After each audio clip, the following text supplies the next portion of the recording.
2018 में जब परीक्षा परिणाम घोषित हो 281वीं रैंक 5 साल पचे मेहनत कर आज चौथी रैंक माते है विश्वजीत सर। अगर किसी के लाइफ में ऐसी स्टेज आती है कि जो आप एक्सपेक्ट कर रहे हो और वो नहीं हो पाता, तो कहीं ना कहीं हमको और अपनी जो पैशन है, जो इंटरेस्ट है, उस पर फोकस करना चाहिए। तो सबसे पहले हमको खुद को एक्सेप्टेंस करना चाहिए कि कहीं ना कहीं हो सकता है मेरे एंड पे कमी रही होगी। आरएस जैसी या और भी कोई बड़ी सरकारी परीक्षाओं में पास करने खातिर कौन सी ऐसी जरूरी बातें हैं जी कि आपने ध्यान रखनी जरूरी है? ठीक है, असफलता में आपके साथ में कोई नहीं होता और सफलता में सब आ जाता है। नमस्कार जोधपुर जलको जोधपुर से मैं हूं आदित्य आपरे सागे और आरएस 2021 रो परीक्षा परिणाम आई गयो है और मैं उनारे सागे हूं जी का इन बार चौथी रैंक लेर जोधपुर नाम रोशन कर रहा है। मैं विश्वजीत सर आज बात करूला और ओ जानूला के सफलता रो मूल मंत्र आखिर होया कई करे। 2018 में जब परीक्षा परिणाम घोषित हो 281वीं रैंक 5 साल पचे मेहनत कर आज चौथी रैंक माते है विश्वजीत सर। सर आपने तो सबसे पहली बहुत बहुत हार्दिक शुभकामना। तो मैं सबसे पहले ओ जाननी चाहूँ कि कई रहे सफलता रो मूल मंत्र? पहले तो थैंक यू। और सफलता का अगर मूल मंत्र की बात की जाए तो मुझे लगता है कि एक तो आपकी अप्रोच सही होनी चाहिए, दूसरा आपके अनुशासन होना चाहिए आपके अंदर, और तीसरा जो है आप निरंतरता होनी चाहिए। तो अगर इन तीन चीज़ों का कॉम्बिनेशन रहेगा तो हम सफलता के पास और जल्दी से निकट से पहुँचेंगे। कई लगे कि अगर एडी परीक्षा हमने पास करनी हुए कितनी मेहनत लागे इनमाने सोशल मीडिया अच्छा कितना घंटा पढ़ाई करनी पड़े आपने पहले वो बताओ। ये प्रोसेस क्या आरएस का थोड़ा लंबा रहता है, तो उसमें मेरा ये रहता था कि मिनिमम 5 से 6 घंटे मेरे को पर डे हिट करना है, और जैसे जैसे एग्ज़ाम पास आता था उसमें 8 से 10 घंटे हिट करना है। तो मेनली मेरा यही रूटीन रहता था, और घंटों का भी ऐसा कुछ फिक्स नहीं है, हो सकता है कभी 5 घंटे हो गए हो लेकिन मिनिमम जो है वो 5 घंटे आपके होने ही चाहिए, ऐसा मुझे लगता है। के लगे 281वीं रैंक सु चौथी रैंक कि तो मुश्किल रहे हो, कई मुश्किल आई उन बारे में थोड़ा बताओ। मेनली 281 रैंक में पहले तो मैं खुद सेटिस्फाइड नहीं था, और मुझे ऐसा लग रहा था कि मेरे अंदर कहीं ना कहीं किसी ना किसी पेपर में कमी रही होगी, तो अगर एक अटैम्प्ट और मैं ट्राई करूं तो उस कमियों को अगर मैं दूर करता हूं तो कहीं ना कहीं मेरे चांसेस बढ़ेंगे कि मैं और बेहतर करूं। तो उनको ध्यान में रखते हुए, और मेनली अगर चुनौतियों की बात करें तो चुनौतियाँ मेरे थोड़ा हेल्थ इश्यूज़ थे। जैसे मुख्य परीक्षा के टाइम पे मेरे को अस्थमेटिक इश्यूज़ ज़्यादा रह गए थे, तो वो कंटिन्यूटी 1 महीने तक चले थे, 1.5 महीने तक। तो उसमें थोड़ा सा मेरे को लगा कि चैलेंजेस रहे, बाकी नॉर्मली एज सच कुछ मुझे नहीं लगा जो चैलेंजिंग रहे ज़्यादा।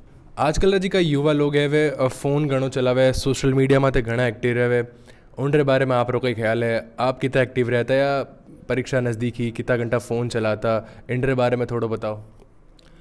सर जैसे मेनली अगर हम मुख्य परीक्षा की बात करें तो उस समय तो फ़ोन का हमको मिनिमम यूज़ करना चाहिए, लेकिन जैसे जैसे अब इंटरव्यू स्टेज पे आता है तो इंटरव्यू में क्या हमको डाइवर्स पर्सपेक्टिव चाहिए होते हैं। तो उस पर्पज़ के हिसाब से जैसे यूट्यूब पे आपको कोई कंसेप्ट समझ नहीं आ रहा तो आपने 2-3 वीडियोस देख लिए, या किसी का कोई फेमस पर्सनैलिटी है किसी फील्ड से रिलेटेड तो उनके क्या व्यूज़ है। जैसे फॉरेन पॉलिसी है तो हमारे जो एस जयशंकर जी है उनके क्या व्यूज़ है। तो इस हिसाब से हमको सोशल मीडिया का जो है वो एक कंस्ट्रक्टिव यूज़ करना चाहिए। कई लगे कि सबसे ज़रूरी बात कौन सी है जी कि आपने ध्यान रखनी ज़रूरी है अगर आरएस जैसी या और भी कोई बड़ी सरकारी परीक्षाओं में पास करने खातिर कौन सी ऐसी ज़रूरी बातें हैं जी कि आपने ध्यान रखनी ज़रूरी है? एक तो पहले कोई भी तैयारी शुरू करने से पहले अपना वाई क्लियर होना चाहिए कि हम ये तैयारी क्यों कर रहे हैं।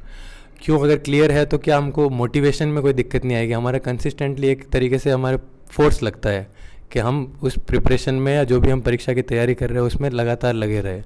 तो एक तो आपके पास में एक बेटर अप्रोच होनी चाहिए, और साथ ही साथ आप ये देखो कि उसमें पिछले साल के पेपर्स में क्या क्या क्वेश्चन आ रहे हैं। जैसे आरएस में अलग टाइप का पैटर्न है, किसी दूसरे परीक्षा की अगर हम तैयारी कर रहे हैं तो उसमें अलग टाइप के क्वेश्चंस आते हैं। तो पिछले सालों से क्या क्या क्वेश्चंस आ रहे हैं उसके हिसाब से हमको अपनी तैयारी को उसके अनुरूप डालना चाहिए। कई लगे कि कौन सी ऐसी परीक्षा ही या कौन सा सब्जेक्ट हो जिसको आपने टफ लागो कि यार इन माने में रह सकूला, या उन माने आपने थोड़ी घबराहट ही लेकिन फिर भी आपने चौथी रैंक आई की?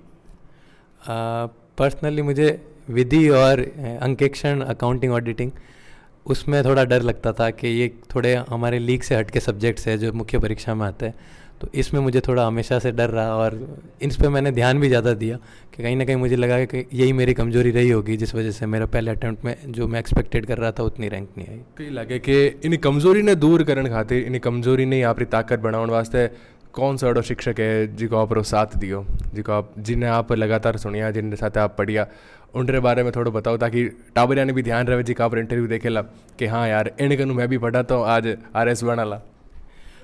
मेनली स्प्रिंग बोर्ड जोधपुर से मैं कनेक्टेड रहा 2018 से भी, और 21 में भी मैंने प्री मेंस की सबकी तैयारी यहीं से करी।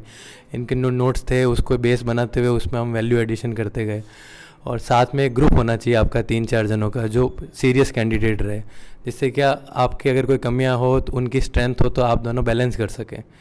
तो एक तरीके से अगर हमको गारंटीड सिलेक्शन चाहिए अच्छी रैंक के साथ में, तो कहीं ना कहीं आपको एक पर्सनल गाइड की ज़रूरत होती है, मेंटर की।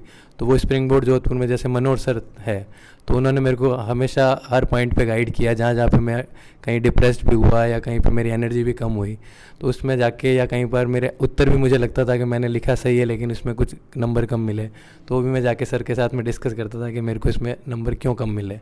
तो उसमें छोटी छोटी कमियाँ जो मेरे को लगती थी उस पर हमने काम किया, और उससे हमारा आज जो आप देख रहे हैं जो सिलेक्शन है। तो अच्छा, मैं आखिर में एक और सवाल करनी चाहूँ कि जिका स्टूडेंट्स जिका तैयारी करिया करे परीक्षाओं रही, लेकिन एक रैंक आ जावे जैसे आपकी 281 आई, लेकिन आप हार नहीं मानी, आप आगे बढ़िया और आज एंड मुकाम में आते हो। तो कुछ ऐसा लोग होया करे, कुछ ऐसा विद्यार्थी होया करे, अगर एडी रैंक आ जावे तो या तो वे चलो ठीक है आगे आगे बढ़ा ला, या अगर फेल भी हो जावे तो उठे तैयारी छोड़ देवे, या डिप्रेशन या कुछ और कदम उठा लेवे। उन्होंने कहीं कहनी चावला कि एडो कदम नहीं उठाना, लेकिन आप मेहनत करो तो आप अट तक पहुंच सको, उन्हारे बारे में आप कहीं कहना है? जैसा कि अगर किसी के लाइफ में ऐसी स्टेज आती है कि जो आप एक्सपेक्ट कर रहे हो और वो नहीं हो पाता, तो कहीं ना कहीं हमको और अपनी जो पैशन है, जो इंटरेस्ट है, उस पर फोकस करना चाहिए।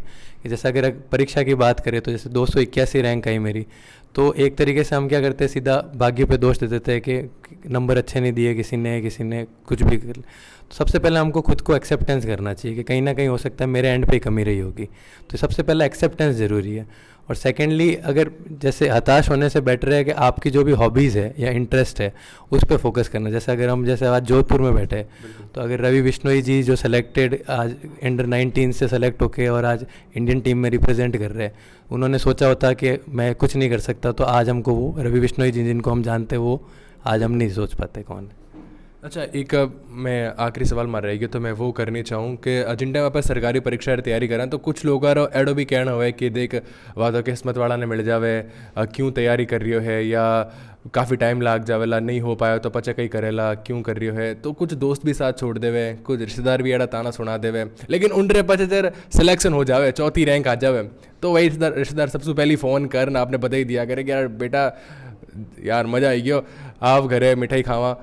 उनके बारे में थोड़ा एक्सपीरियंस बताओ, कैडो रहे हो, किनरो साथ ज़्यादा रहे हो, कौन साथ छोड़ रहे गए हो?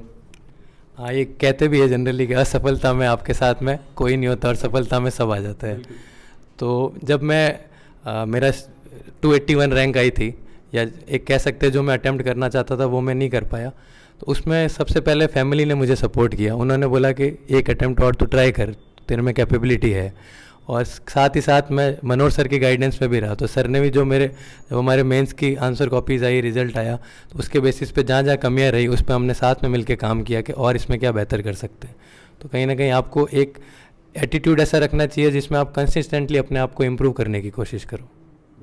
बहुत बहुत धन्यवाद।